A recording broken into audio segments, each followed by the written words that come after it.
Hey, how's it going, everybody? You know, I think one of the most powerful practices that we can ever practice developing is the power of letting things go. Okay, let me give you a scenario that I'm sure some of you are really familiar with. You're on the road. Okay, you're driving along, you're cruising along, you're minding your own business, you're listening to the radio, you're singing along to your favorite song, whatever it is, and you're thinking about getting to work and what you have to do that day and all these other things, and all of a sudden, some asshole who has no consideration for anybody else on the road cuts you off, and now they're just out there trying to piss you off. And you slam on your horn, you give them the finger, and you're like, oh man, if I had that guy right here and I could give him a piece of my mind, I would just, I can't believe he had the nerve to do that to me. How dare he do that to me? I'm just sitting here to listen to the radio, minding my own business, and this guy wants to try to come and put me in danger. He interrupted my favorite song. Okay? And then what happens? All of a sudden, the tension in the wheel gets a lot tighter. You're just gripping it, and you see the knuckles turn white, right? Maybe you pick up the phone, you call your friend, and you go, "You're not going to believe what just happened, but this jerk just da-da-da-da-da-da-da." Or you call up somebody else and say, "Man, you're not going to believe this guy just right?" And then you get to work, and you walk in, and you're angry, and you're pissed off, and somebody says, "Well, what's wrong with you?" And you go, "Oh, you're not going to believe what just happened today. But this guy, no regard for anybody else, just coming across like this. I was driving like this, I was singing my favorite song, and then boom!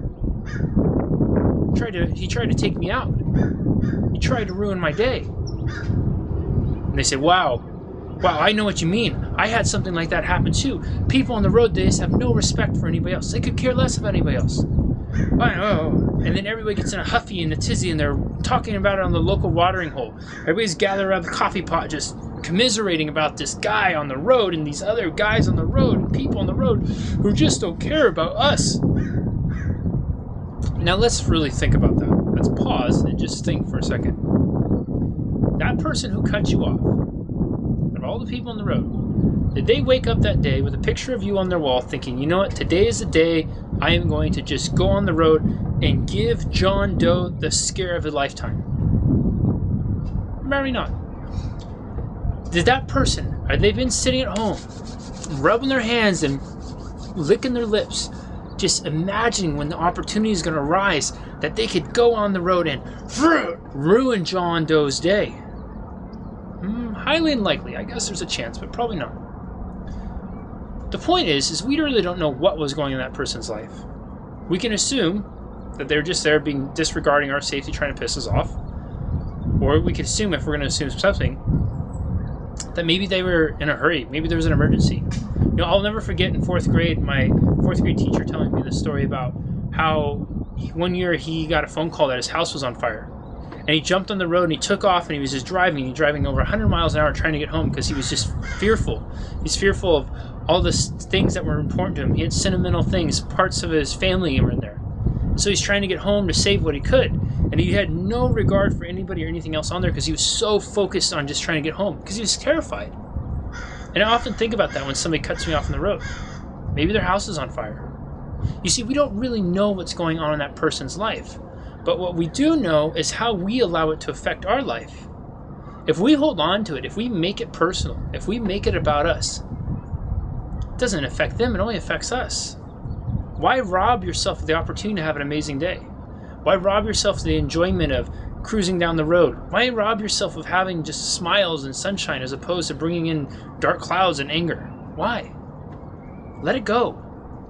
That person's not sitting at home just maliciously sitting there trying to think about how they're going to come and piss you off. The person's got their own life, their own problems, their own stuff to deal with. They don't have time to think about yours.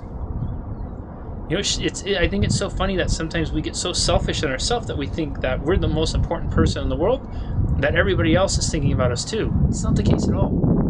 Let it go. Let it go. When people do things to you, imagine where they're coming from. You ask yourself, is it a good person? If they're a good person, then they're probably not doing it maliciously. If they're a bad person, then ask yourself, why the hell are you still spending time with them if they're a bad person, right? If you're a good person, they're a bad person, you don't want to just keep hanging out with them because of that. Move on. Let it go. Your life is far too precious and too short to waste another minute of it on something like that. So the next time you're driving down the road the next time somebody comes in and cuts you off, which it's going to probably happen to all of us again at some point in our life, before the finger comes up, before the curse words come out, stop and take a breath. Relax the death grip on the wheel. And just remind yourself, it's about them, it's not about you. Let it go, then go on and have an amazing day. Because you can affect that, and you can choose to make that happen. I'll talk to you soon.